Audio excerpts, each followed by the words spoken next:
अनिल जैन मुर्दाबाद, अनिल जैन मुर्दाबाद, Ramsar SDM मुर्दाबाद, रामसर एसडीएम मुर्दाबाद, रामसर एसडीएम मुर्दाबाद, अनिल जैन मुर्दाबाद।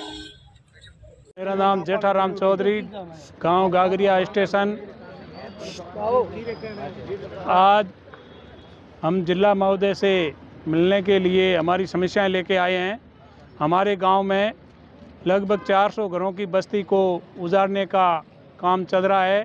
ये सब प्रशासन की सपोर्ट से या उनकी सहमति से एक भू माफिया है जो उत्पात मचा के बैठा है, लोगों को परेशान कर रहा है, बेदखल कर रहा है, धमकियां दे रहा है कि आपके आवास जेसीबी से ध्वस्त कर देंगे। कौन है भू माफिया? कौन है भू माफिया? शकूर खां, कादरा खां, कंट्रोल का पार। उनकी पहले ज़मीन थी, वो ज़मीन बेच के अब सारी ज़मीन बेच दी है, ज़मीन है नहीं।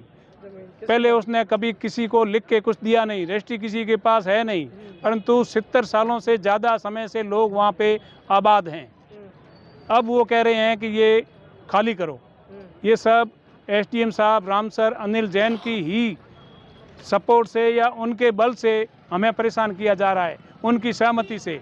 हमारी जो ज़मीन थी वो ज़मीन पहले जो बसी हुई थी, पंचायत में आबादी में आई थी, तो पंचायत ने कुछ पट्टे भी जारी किए। पट्टे जारी करने के बाद में वापस भू माफिया ने एसडीएम से मिलके वो आबादी की भूमि खारिज करवाई।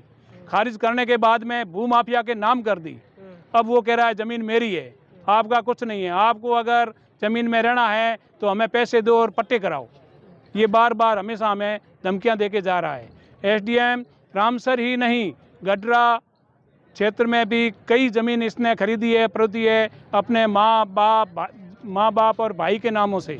इसने सरासर झूठे दस्तावेज पेश करके पंजीयन करवाए। उन दस्तावेज़ों में खुद की उम्र बताई है 54 साल, माँ की बताई है 39 साल, भाई की बताई है 31 साल। माँ से पहले बेटा कहाँ से आया ये तो एसडीएम साहब ही जानते हैं और मुझे तो इसका पता नहीं है। कुल मिला के झूठ ही झूठ चल रहा है रामसर और गडरा में। जैसे ये झूठ चल रहा था, कलेक्टर महोदया को इसके बारे में पहले से पता था। क्योंकि कलेक्टर महोदया जैसलमेर थे और ये पोकरण एसडीएम थे।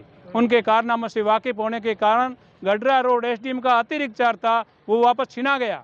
छीनने के बाद अब गडरा इलाका हो गया फ्री। अब हमेशा रात और दिन हमारे ऊपर प्रेशर बना रहे हैं, पैसे लाओ और पट्टे कराओ, पैसे लाओ और पट्टे कराओ। इसके अलावा सरकारी जो पेयजल व्यवस्था थी, जलदाय विभाग के जो पंप सेट थे, पंप हाउस, डीपी, 4 दीवारी, कमरे सब बने हुए थे, ये भी कह रहा है ज़मीन हमारी है, जबकि वो सरकारी ज़मीन थी। उस पर सरकार ने जन सुविधा के लिए ये योजना के अंतर्गत बिल्डिंगें बनाई, पंप बनाया, पर उसके अंदर कमरा बना के ये राजस्व विभाग से भी मिलके, एसडीएम से मिलके तरमीनें चेंज करवा के अपने खातेदारी में बता रहा है ज़मीन, जबकि वो खातेदारी में है या नहीं है इसकी सही जांच होनी चाहिए। हम इस जांच के लिए